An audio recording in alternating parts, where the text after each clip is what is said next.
ফোনটা নিয়ে চলে যায় আমার।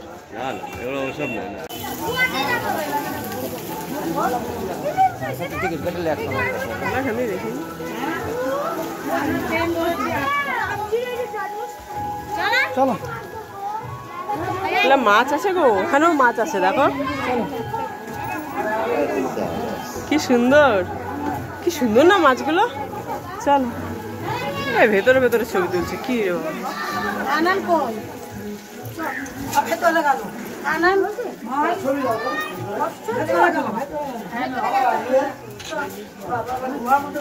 চলো সামনে তাকিয়ে হাঁটো, সামনে তাকিয়ে হাঁটো। হ্যাঁ দেখাচ্ছি, মাঝে মধ্যে গুহার মাঝখানে মাঝখানে আবার দেখেছো আগুনের মতো। হ্যাঁ ওটাই তো ভালো লাগছে দেখতে, মনে হচ্ছে না আগুন।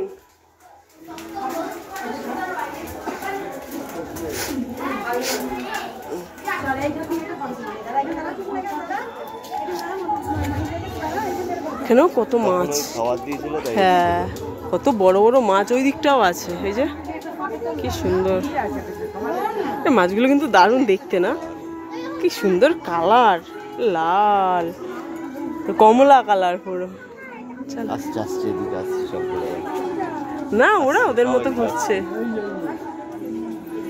ওরে বাবা অসাধারণ।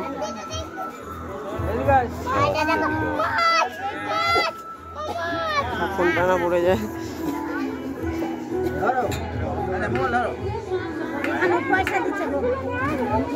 কি সুন্দর না, কি সুন্দর। ও পয়সা করে দিলে, কত বড় বড় না। চলো এটাই 6 ফুট গৌরাঙ্গ, 7 ফুট।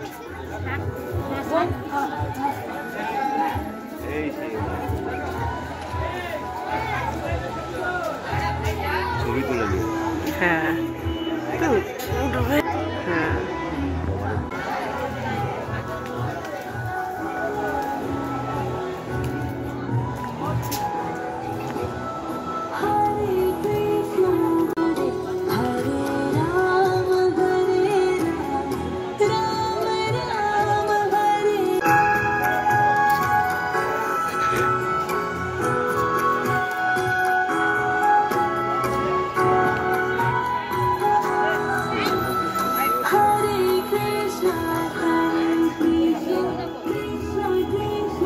ফুলগুলো লম্বাটাতে তোলা হয়নি।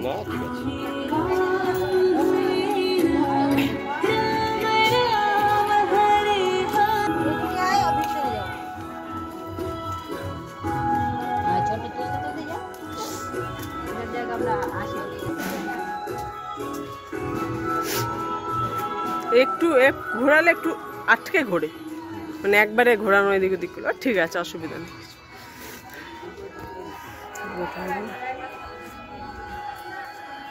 এদিকটাকে দেখিনি।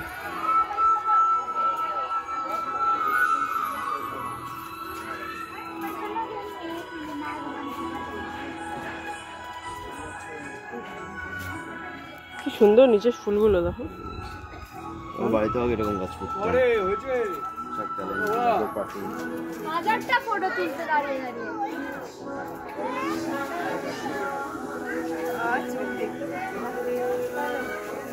আমার আঙুল চলে এসেছিল কেমন।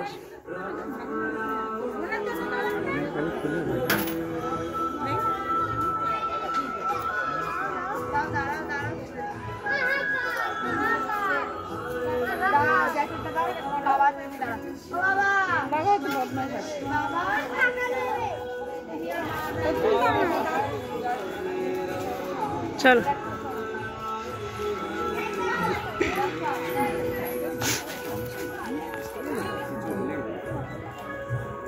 ভিড়টা বাড়ছে আস্তে আস্তে।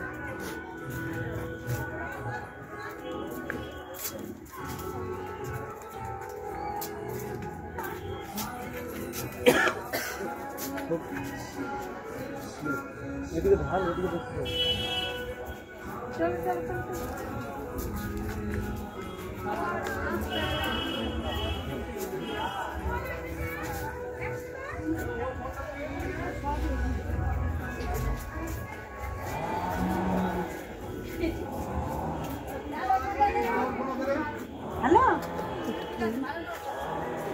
হ্যালো, না বেরোচ্ছি।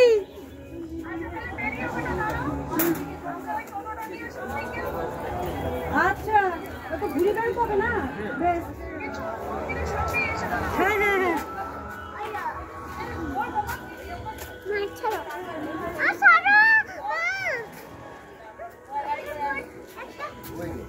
চল।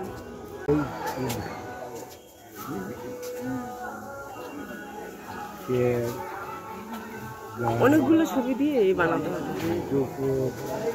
হাতি,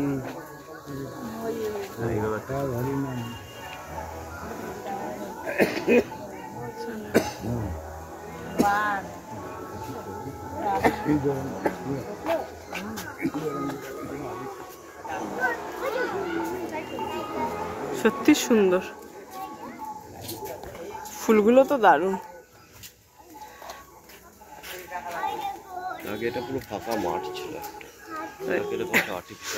ভালো করেছে না, লোকে টুরিস্ট এসে পয়সা, ওই জন্যই পয়সাটা নিচে মেনটেন করতে হয় না তো কিছু। ভালো না, 10 টাকা দিয়ে যদি নেয় নিয়ে মেনটেন করতে পারে তো ভালো না। মেনটেন আছে অ্যাকচুয়ালি, দেখো না পুরো পরিষ্কার, যে কেউ এখানটাও খারাপ না, মানে খুব খালি পায়ে অনেকে যে ঘুরে ঢুকছে, তো অসুবিধা নেই, মেনটেন যদি রাখে যে কোনো মন্দিরে আমি বলি। সেই সবাই বলে না পয়সা নিলে ঠিক আছে, যেটা যদি মেনটেন করা যায়। বাবা বাসগুলো দেখো, আখ গাছ, না না বাঁশ গাছ, বাঁশ গাছ, হলুদ রঙের বাঁশ।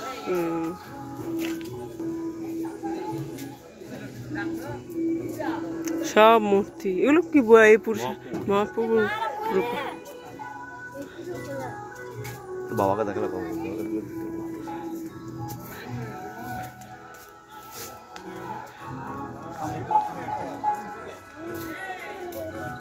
তুলে এলাম। ব্রহ্মা ঠাকুর, এই যে হ্যাঁ ব্রহ্মা, বিষ্ণু মাস, ব্রহ্মা বিষ্ণু মাস।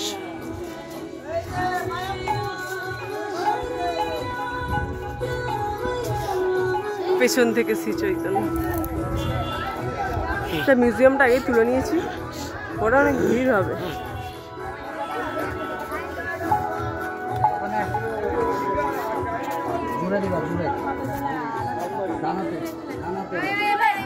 বাবা দুটো,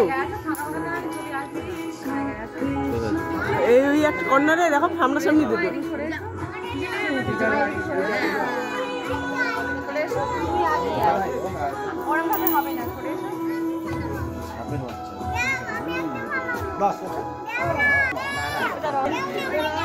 চলো,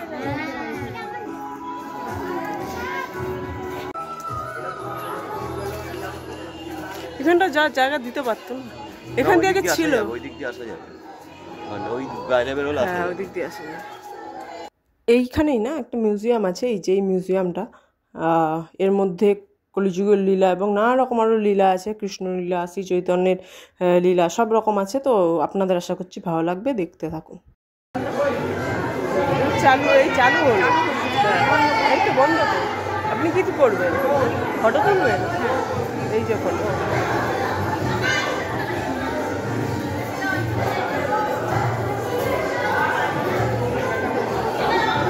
আমাদের মাদের মতো।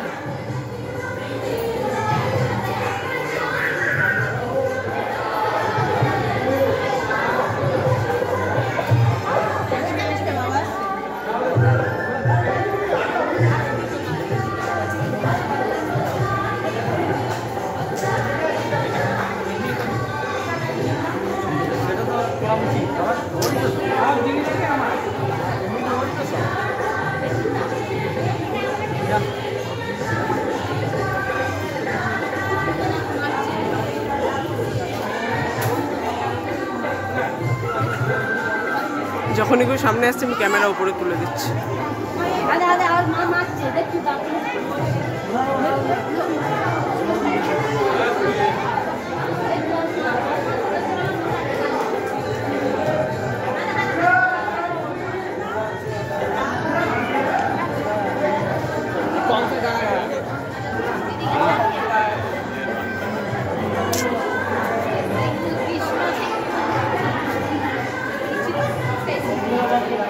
মানুষ তো নেই, এমন মুখের ওপর চুকিয়ে এলো বাচ্চা।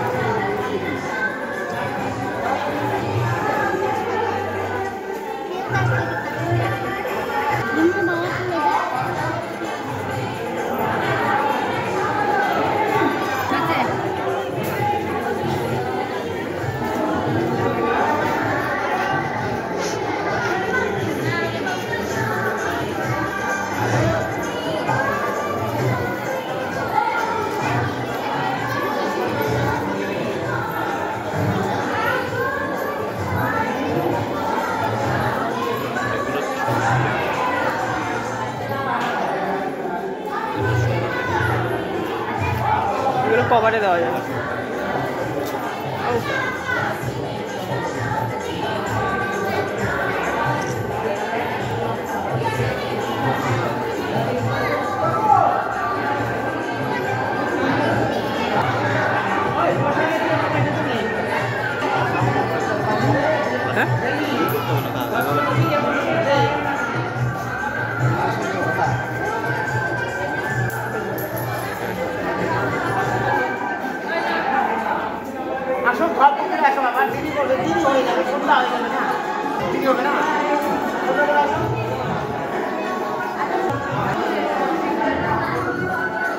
চলো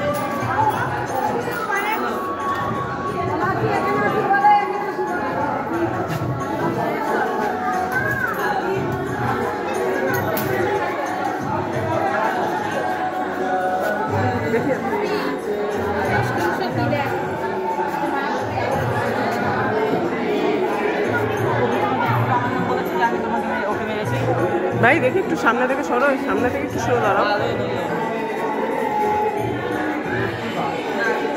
মুখের সামনেই দাঁড়িয়ে। বাইরে থেকে আসে এরা, হ্যাঁ তবুও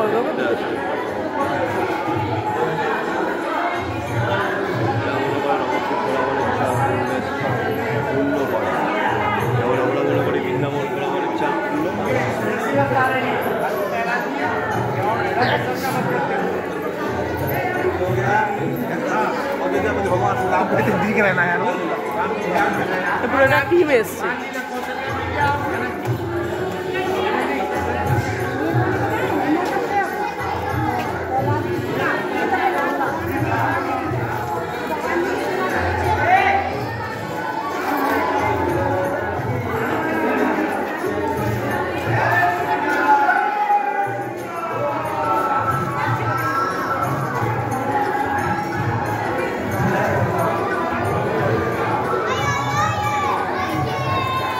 এগিয়ে দাঁড়িয়ে আছে, এক জায়গায় নিচে আর এক জায়গায় পা, ভাবো কেরকম। এই ছিল মিউজিয়ামটা। আর এই যে এদিকে আছে শ্রীকৃষ্ণের মূর্তি, এটাই ঢোকার এন্ট্রান্সটা। পুরোটা ঘুরে এসে এখান দিয়ে ঢোকে এবং উল্টো দিক দিয়ে বেরোনোর জায়গায় যে দেখতে পাচ্ছেন কি সুন্দর শ্রীকৃষ্ণের মূর্তিটা। এখানে শ্রীকৃষ্ণের প্রচুর রকম লীলা দেখলেন আপনারা। আর এখানে সাথে ঢোকার মুখে মূর্তি, আমরা ঢুকে গেছি আগেই। আর পাশে এখানে জগন্নাথ দেবের মূর্তি আছে, তো সেটাও খুব সুন্দর। প্রচুর মানুষ ছবি তুলছিলেন সামনে দাঁড়িয়ে। আমরা সামনে দাঁড়িয়ে ছবি তুলতে পারিনি, কারণ প্রচুর মানুষ ছিলেন। আমরা জাস্ট ভিডিও করেছি এবং নর্মাল ছবি তুলেছি। খুবই ভালো লেগেছে দেখে সব রকম লীলা, মানে এসব আমি সত্যি কথা সেরকমভাবে তো আমাদের জানা হয়ে ওঠে না, আমরা অতটা নলেজ নেই আমাদের। তো আর এই যে আমরা বেরিয়ে অন্য দিকটা এসেছি, মানে একটু মিউজিয়ামের বাইরের দিকে, এখানেই দেখতে পাচ্ছেন এখানেও কৃষ্ণলীলা আছে এবং কৃষ্ণ ঠাকুরের মূর্তি। আর এত সুন্দর সামনে থেকে, জাস্ট অসাধারণ। যারা যারা এসেছেন তারা জানেন, যারা আসেননি নিশ্চয়ই আসবেন। 60 ফুটের শ্রী চৈতন্যের মূর্তি আছে, এই যে 60 ফুটের শ্রী চৈতন্য মূর্তি, গৌরাঙ্গ মহাপ্রভু, খুবই সুন্দর। মানে এটা আমি দেখেছি হতে, মানে আমার বিয়ের পর, আমি নবদ্বীপে যাওয়ার পর এটা হয়েছে, তো বেশি দিন হয়নি, 6-7 বছর 8 বছরই হয়েছে। তো বেশ সুন্দর। এবং এখানে এত তীর্থযাত্রীরা আসেন, এমনিও মানুষ ঘুরতে আসেন, যারা তীর্থযাত্রী আসেন তারাও আসেন। তো এখানে মানুষ একবার আসলে আর যেতে চায় না। আমি ব্যাকগ্রাউন্ডের সাউন্ডটা দিতে পারিনি, কারণ ব্যাকগ্রাউন্ডে গান চলছিল, সেই কারণে আমি ব্যাকগ্রাউন্ডটা দিতে পারিনি। আর এই যে এখানেই দেখতে পাচ্ছেন অনেকটা লম্বা, ফোনে আসছিল না, আর রোদ পড়ছিল দুপুর 12টা, সেই কারণে একটা সিলুয়েটে চলে আসছে বারবার। তো এই দেখুন কি সুন্দর, জাস্ট দেখাচ্ছি, জাস্ট অসাধারণ লাগবে সামনে থেকে। আরও সুন্দর, সৌন্দর্যটাই আলাদা এই ঠাকুরের মূর্তির, মানে এত সুন্দর বলার মতো নয়। যারা সামনে থেকে দেখবে তারা বুঝতে পারবে যে কতটা সুন্দর। আর এইটা দেখার জন্যই মানুষ আরও ছুটে ছুটে এখানে আসে। তো আমি আগেও দেখেছি, এবার গিয়ে আরও ভালো করে দেখলাম। প্রতিবার তো নবদ্বীপ গেলেই যাওয়া হয়ে ওঠে না, এবার যাওয়া হলো, বেশ ভালো লাগলো। আর এইখানে এই যে দিক দিয়ে ঢোকার সময় ওই দিকটা দিয়ে দেখতে পাচ্ছেন গুহার ভেতর দিয়ে ঢুকেছিলাম, আর এদিকটা এখন বেরোনোর সময় এদিক দিয়ে যাচ্ছি, বেরোনোর রাস্তাটা আলাদা। আর এখানে যে নানা মূর্তিগুলো আছে না, একটু গাছের জন্য ঢেকে যাচ্ছে, দেখা যাচ্ছে না, কিন্তু এই জল আছে, জলের মধ্যে প্রচুর মাছ, এবং এখানে নানা রকম কৃষ্ণের লীলা, নানা রকমের লীলা, নানা রকমের মূর্তি, কৃষ্ণের জন্ম, কৃষ্ণকে যে মাথায় করে নিয়ে গেছিলো, সেগুলো সব আছে জলের মধ্যে দিয়ে। তো সেগুলো সব আছে এখানে, খুবই সুন্দর জায়গা। আর অনেকটা জানাও যায়, অনেক কিছু জানা যায় এখানে। তো এই যে দেখতে পাচ্ছেন কৃষ্ণেরই লীলা বেশি, আর এখানে হাতির মূর্তি সব রকম সব কিছু আছে। আর ওই যে সামনে মাথায় নিয়ে যাচ্ছেন শ্রীকৃষ্ণকে, এইটারও লীলা আছে। তো সত্যিই অসাধারণ, আমার তো খুবই ভালো লেগেছে। পুরোটা এভাবে দেখেছিলাম না, যখন তৈরি হচ্ছিল আমি তখনই গেছিলাম, তারপরে আবার এই এলাম। তো জাস্ট অসাধারণ লাগলো। আর এই সামনে দেখতে পাচ্ছেন ঝোপঝাড় মতো, এখানেও অ্যাকচুয়ালি এটাকে বানানোই হয়েছে এইভাবে। তো আজকের মতো আমাদের ভিডিও এখানেই শেষ করছি, দেখা হবে আবার পরের ভিডিওতে। আমাদের আজকের ভিডিও কেমন লাগলো জানাবেন, আর আরও নতুন নতুন ভিডিও পেতে আমাদের চ্যানেলটাকে সাবস্ক্রাইব করে দেবেন। Thank you so much.